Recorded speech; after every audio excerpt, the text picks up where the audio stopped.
प्यारे विद्यार्थियों, नमस्कार। आज हम रघुवीर शाही द्वारा रचित रामदास कविता की सप्रसंग व्याख्या करते हैं। इस कविता में आज की सुरक्षा व्यवस्था तथा अपराध के प्रति उदासीनता व नपुंसक कायरता पर बड़ी गहरी और साफ चोट करती है। सामाजिक एवं सरकारी स्तर पर जन सुरक्षा के अभाव में जीवन की व्यवस्था एवं असहायता का चित्र रामदास के रूप में उभरता है। चौड़ी सड़क गली पतली थी, दिन का समय घनी बदली थी। रामदास का उस दिन उदास था, अंत समय आ गया पास था। उसे बता यह दिया गया था उसकी हत्या होगी। धीरे धीरे चला अकेले, सोचा था किसी को ले ले, साथ किसी को ले ले। फिर रह गया सड़क पर सब थे, सभी मौन थे, सभी निहत्थे थे, सभी जानते थे यह उस दिन उसकी हत्या होगी। खड़ा हुआ वह बीच सड़क पर, दोनों हाथ पेट पर रखकर, सधे कदम रख करके आए लोग, सिमटकर आंख गड़ाए लगे देखने उसको जिसको तय था हत्या होगी। निकल गली से तब हत्यारा आया, उसने नाम पुकारा, हाथ तोलकर चाकू मारा, छूटा लहू का फव्वारा। कहा नहीं था उसने आखिर उसकी हत्या होगी। इस कविता का प्रसंग हम इस प्रकार से लिखेंगे। प्रस्तुत काव्य पंक्तियाँ हिंदी की पाठ्य पुस्तक समकालीन हिंदी कविता में संकलित रामदास शीर्षक कविता में से उद्धृत है। इस कविता के रचयिता श्री रघुवीर सहाय हैं। कवि ने दिन दहाड़े सड़क पर होने वाली रामदास की निर्मम हत्या का काल्पनिक चित्रण किया है। बताया है कि किस प्रकार एक गुंडा भरी भीड़ में रामदास की हत्या करके भाग जाता है। चौड़ी सड़क गली पतली थी, दिन का समय घनी बदली थी। रामदास उस दिन उदास था, अंत समय आ गया पास था। उसे बता यह दिया गया था उसकी हत्या होगी। व्याख्या एक चौड़ी सड़क थी जिसमें पतली गली आकर मिलती थी। दिन का समय था, आकाश में बादल छाए हुए थे, माहौल बड़ा उदास था। रामदास उस दिन बहुत ही उदास था क्योंकि उसका अंत समय पास आ गया था। उसे पहले ही बता दिया गया था कि उसकी हत्या होगी। धीरे धीरे चला अकेले, सोचा साथ किसी को ले ले। फिर रह गया सड़क पर सब थे, सभी मौन थे, सभी निहत्थे, सभी जानते थे यह उस दिन उसकी हत्या होगी। हत्या के से डरा हुआ धीरे धीरे अकेला ही सड़क पर चल पड़ा। उसने सोचा कि किसी को साथ ले ले, किंतु उसने ऐसा नहीं किया। सड़क पर काफ़ी भीड़ थी, सभी चुपचाप और निहत्थे चल रहे थे। यद्यपि सभी जानते थे कि उस दिन रामदास की हत्या होगी, पर वे यह सब जानते हुए भी कोई उपाय नहीं कर रहे थे। खड़ा हुआ वह बीच सड़क पर, दोनों हाथ पेट पर रखकर, सधे कदम रख करके आए लोग, सिमट कर आंख गड़ाए लगे देखने उसको जिसको तय था हत्या होगी। बेबस और उदास लाचार रामदास सड़क के बीचों बीच आकर खड़ा हो गया। उसने आने वाले संकट के डर से अपने दोनों हाथ पेट पर रख लिए। लोग सधे कदमों से उसके आसपास इकट्ठे होने लगे।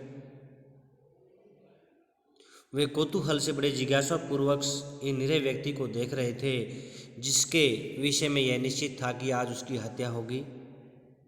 उनकी दृष्टि में कौतूहल था, जिज्ञासा थी, परंतु करुणा नहीं थी।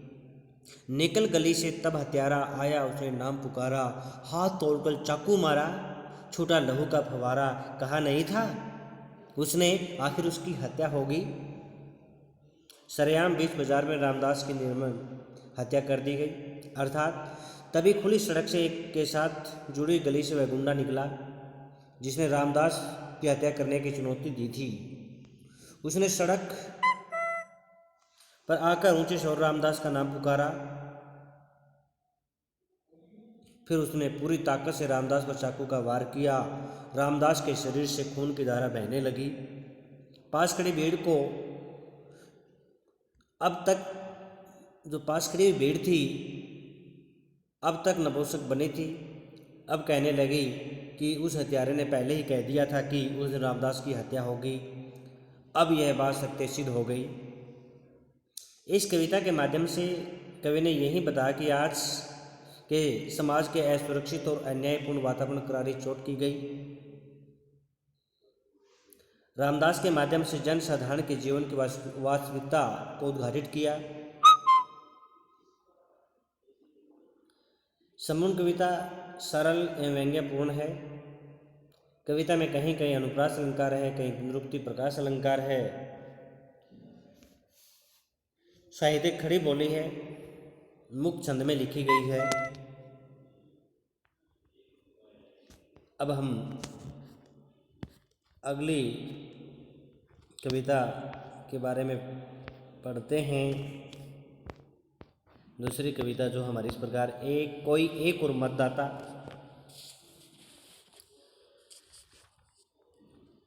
कोई एक और मतदाता कविता में कवि ने गरीब के प्रति गहन सहानुभूति व्यक्त की है। गरीब व्यक्ति जिस दिन भर काम करके शाम को घर लौटता है, गरीबी धनाभाव और साधनों के अभाव उसका परिवार रात भर व्याकुल रहता है, परंतु इस कविता में खुशीराम की जो नृशंस हत्या का उल्लेख है, कवि की अनुभूति है कि खुशीराम की तरह देश का प्रत्येक नागरिक मतदाता है। जब शाम हो जाती है तब खत्म होता है मेरा काम। इस कविता का प्रसंग हम इसी प्रकार से लिखेंगे। प्रस्तुत पंक्तियाँ हिंदी की पाठ्य पुस्तक समकालीन हिंदी कविता में संकलित कोई एक और मतदाता शीर्षक कविता में से उद्धृत है। इस कविता के रचयिता श्री रघुवीर साहू जी हैं। कवि ने प्रत्येक मतदाता भारतीय नागरिक के प्रति सहानुभूति व्यक्त की है। प्रत्येक नागरिक मतदाता है, उसे न्याय मिलना चाहिए। जब शाम हो जाती है तब खत्म होता है मेरा काम। जब काम खत्म होता है तब शाम खत्म होती है। रात तक दम तोड़ देता है मेरा परिवार। मेरा नहीं एक और मतदाता का संसार। रोज कम खाते खाते उबकर प्रेमी प्रेमिका एक पत्र लिख दे गए सूचना विभाग को। इन पंक्तियों में कवि ने आधुनिक भारत में गरीब नागरिकों की दशा का वर्णन करते हुए लिखा है कि जब संध्या का समय होता है तो गरीब लोग अपना काम खत्म करके लौट आते हैं। धन का अभाव होने के कारण उन्हें परिवार की इच्छाएं भी दम तोड़ देती है। वह कोई एक मतदाता नहीं, यहाँ तो मतदाताओं का पूरा संसार है। अर्थात यहाँ यह दशा एक मतदाता की नहीं, औरों की भी ऐसी ही है। इसी प्रकार जीवन के सपने देखने वाला प्रेमी जोड़ा भी गरीबी के कारण आत्महत्या का नोट लिखकर अपनी जीवन लीला समाप्त कर लेता है। दिन रात सांस लेता है ट्रांजिस्टर लिए हुए खुश नसीब खुशीराम। फुर्सत में अन्याय सहने में मस्त, स्मृतियाँ खंगोलता हकलाता बतलाता सवेरे। अखबार में उसके लिए खास करके एक पृष्ठ पर धूम हिलाता संपादक एक पर गुर्राता है। एक दिन आखिरकार दोपहर में छुरे से मारा गया खुशीराम। वह अशुभ दिन था। कोई राजनीति का मसला देश में उस वक्त पेश नहीं था। खुशीराम बन नहीं सका कत्ल का मसला। बचलने का बना उसने जैसा किया वैसा भरा। इतना दुख मैं देख नहीं सकता। इन पंक्तियों में गरीबी की दशा में तथा अन्याय सहता हुआ जीवन व्यतीत कर रहा था जो खुशीराम के बारे में कविता में लिखा गया है। किंतु एक प्रातः अखबार में उसे कत्ल का समाचार प्रकाशित हुआ जिसमें उसकी स्मृतियों का उल्लेख किया गया था।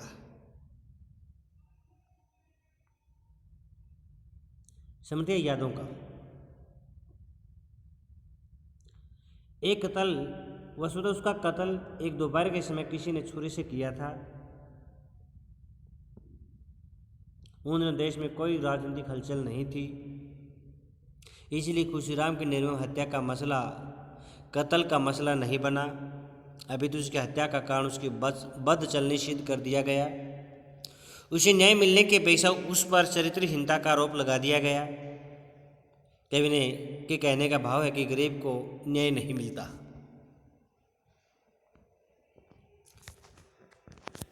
इन पंक्तियों में यही बताया कि इस कविता में एक खुशीराम के जीवन का वर्णन किया गया है, जो ट्रांजिस्टर लिए हुए रहता है क्योंकि वो गरीब है। ट्रांजिस्टर के सहारे अपना जीवन यापन करता है। एक दिन सवेरे सवेरे अखबार में एक संपादक ने अपने समाचार पत्र में खुशीराम की खबर छापी, क्योंकि उन दिनों खुशीराम की दोपहर के समय में चाकू से हत्या कर दी गई थी। वह बड़ा ही अशुभ दिन था, क्योंकि उन दिनों किसी प्रकार के राजनीतिक मसला नहीं था और खुशीराम को जो कत्ल का मसला था वह कत्ल का मसला नहीं बना, बल्कि उसी के ऊपर आरोप लगा दिए गए बद चलनी के, और अखबार में नीचे लिख दिया गया कि जैसा किया वैसा ही भरा। कितना अच्छा था छायावादी, एक दुख लेकर वह एक गान देता था। कवि का कथन है कि छायावादी कवि अच्छा था, उसमें संवेदनशीलता थी। वह किसी व्यक्ति के एक दुख को विषय बनाकर उसका गीत रच देता था। गीतकार अत्यंत महान था, किंतु कुशल या प्रगतिवादी कितना कुशल या प्रगतिवादी हर दुख का कारण वह पहचान लेता था। कितना महान था गीतकार। वह दूसरों के दुख के कारण अपना सर्वस्व त्यागने पर तत्पर हो जाता था, किंतु आज का कवि एकांकी की पीड़ा से ग्रस्त है। वह केवल अपने तक सीमित है। जो दुख के मारे अपनी जान लेता था। कितना अकेला हूँ मैं इस समाज में, जहाँ सदा मरता है एक और मतदाता। केवल अपने तक सीमित है। आज हर रोज़ एक मतदाता भारत का नागरिक मरता है। किसी के मन में उसके प्रति सहानुभूति नहीं है। सब अकेले अकेले हो गए हैं। इस कविता में कवि के कहने का अभिप्राय यही है। और छायावादी युगीन साहित्य और आज के साहित्य की जो प्रवृत्तियों की उनमें तुलना की गई है, क्योंकि आज का साहित्य और छायावादी साहित्य की तुलना आज के युग से की। समाज में व्याप्त एकांकीपन की भावना को सशक्त किया। भाषा शैली विषय अनुकूल है, अनुप्रास अलंकार का प्रयोग है और कविता छंद मुक्त है।